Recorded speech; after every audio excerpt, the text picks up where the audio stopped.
Yeah, sanibonani, welcome back to enye video ke ngiyabonga ukuthi ungene. Thank you very much. So ngicela subscribe, like, share ke ubuke nama ads. Nabe sikhuluma ngodaba kaMihlali ngase ngisho ukuthi ngizoqhubekela phambili kwenye video ngoba isithanda kuba yinde kakhulu.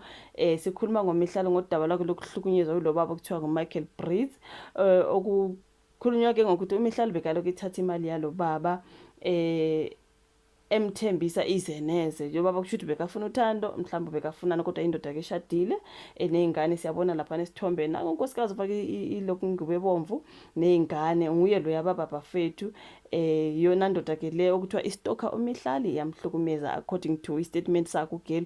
Ngisifundile on my last video, you can just okay. Kunama-chats futhi laphana be-chat uMihlali nolo baba bekhuluma nje I think ngendawo yokuhlangana. Managed to get a private dining cellar. Okay, thank you. Reservations for, please specify time. Umihlali ethi please also share a personal email. I want to email you a non-disclosure agreement, le NDA my attorney drafted, so you no longer discuss anything pertaining to us with anyone as for today going onwards. Ngumihlali ke loyo, you guys. Manje kudaba lokho luyatrenda, abantu bamgxeka mina ngendaba zamadoda. There was a time kwathiwa Mihlali Ndamase and her Zimbabwean man boyfriend uNigel Sikala cozy at Louis. Nigel is married and has 2 children. The grey G-Wagon that Mihlali comes to Gemeli maybe with belongs to that guy. The wife used to drive it. Bekunolunye udaba futhi again olukaMihlali with a particular Nigerian man where baye baya go to a particular establishment, kwaba khona umuntu eba-exposayo kwathiwa okay Mihlali and her Nigerian boyfriend, they are looking to sue this particular establishment for angazi invasion of their privacy. Angazi kuthiwe ke ube ngumNigerian ke loya nomunye uboutique. Mina ngazi i-boyfriend yakhe yiphi bafowethu, I do not know.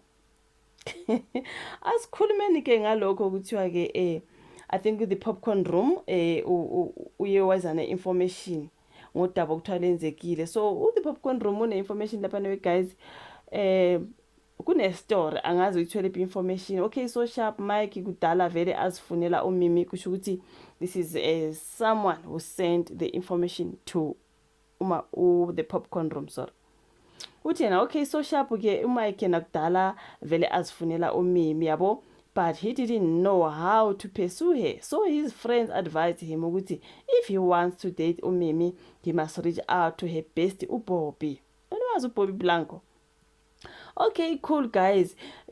Guy gets Bobby's contacts, hits him up and tells him ukuthi ke ufuna uMimi, kuthiwa ke uBobby athi he can make it happen for 100k.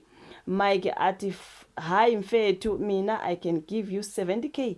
Okay sharp ke they agreed. Then uBobby ayihlanganise ke i-hookup, ahlanganise uBobby ke ahlanganise uMimi nalo Michael man, you know what I mean. So this is where ayikunzima you guys.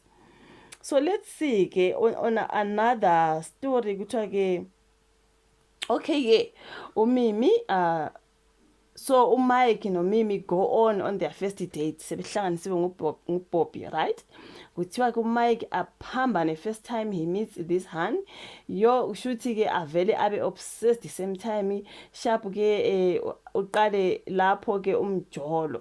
Kuthiwa ke uMike is literally spending a lot of money zisuka nje from expensive designer clothes to expensive jewelry, but uMimi unokuvuka nje athi Mike I want a breakfast with a view, bese uMike athi fa i200k same time.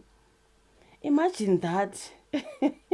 Wenza ama demands angaka indoda very fast same time. Hayi ke you guys, and aspirations angazi lapha noma i-screenshot sami sikhathekile. So kuthiwa uMimi athi yena had dream to open a luxury store in Sandton. Mike athi say no more ke sithanda sami, because sizwile ukuthi ugirl unesitolo laphana esihle futhi ngaseSandton. Sekuvela manje ukuthi imali yayiphuma kulo Mike.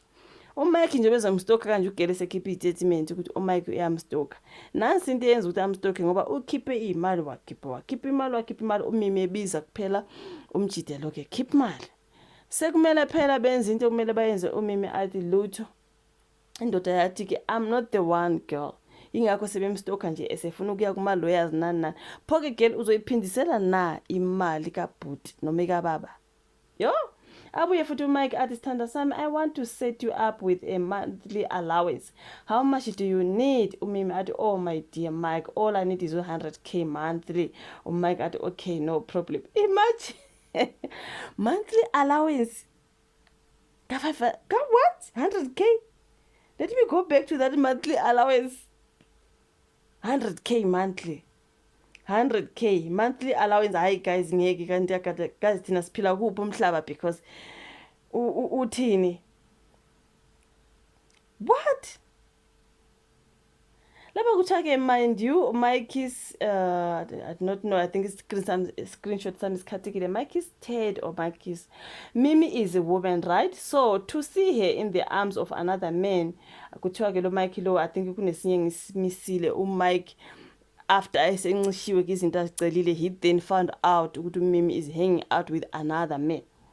Then now uMimi is his woman, right? Emqondweni wakhe phela he's been amshaya ngemali manje sekambona with other men. Now in his mind and in his mqondo uMimi is his woman. uMimi la bekazifunela imali, ayikho into ade Oh, so to see her in the arms of another man was the ultimate betrayal for him, yabo. He realized that he was just being used to fund a lifestyle, nothing more. So manje he wants everything back. Ngithi yonke into to the last cent kesana ubhuti uthi ayize yonke. So that's why uMimi released that statement article, her life might be in danger. Mike also feels like uMimi should have added on the statement lesaskiphile ukuthi she's been accepting money and gifts from him. Now Mike is also busy in a court order. He wants everything back. The money, the gifts, zonke bonke. Ubhuti wabantu ukuthi ufuna into zakhe zonke. Umstalker nje, you guys, because I mean kuthiwa ukhokhe imali efika 300k. Umima lokuthi ngifuna lokho, uMike nayo le ndoda injani, you guys. Like amadoda amanye anjani la ehloko. So bekathi mayifuthi ufuna lokho nje athi ufuna ubungabone ngani wendoda eshadile ukuthi we are being played. Imagine imali zifika 300k if this is it, I mean allegedly, you know what I mean. So all this from the Popcorn Room, you guys. Kukhona information about this whole story ska Mimi ekhala ethi bayamstalker, uhlukumezekile umndeni wakhe. Ile mali ke lo receiveile ibuyisele, mhlambe bazokuyeka, pay back the money. Bo ithathe uzowavula nesitolo gate sizokuthiwa usungisoma business mina wa abo mihleli bayaphila guys, abo mihlali bayaphila. Kanti siphila kuphi umhlaba? Kanti imali zamadoda la vele nje alidwe on, you guys, indoda ikhipha imali mase kumele go into the promised land like they said. uMimi athi lutho andimali yena seyithola useyisebenzisela usevula ibhizinisi ugirl ukwabona. Manje uMike athi hayi mina I'm not the one girl, I want my money back, ngizokustoka ngizokulandela. And you guys, like istories kaMimi mara hayi mihlali indoda like mnikeze imali yakhe and then he'll stop harassing you. Angithi manje yokuharassa cause you are no longer giving him what he thought he was gonna get. But he took the money, gets a lot of money, and he's married with this, he's a family man. Give him back his money. Now la madoda yasangana, yo. La madoda yasangana allegedly. Hayi bayasangana. What? 300k. Uloku nje umuntu ekulida onekulida monthly allowance.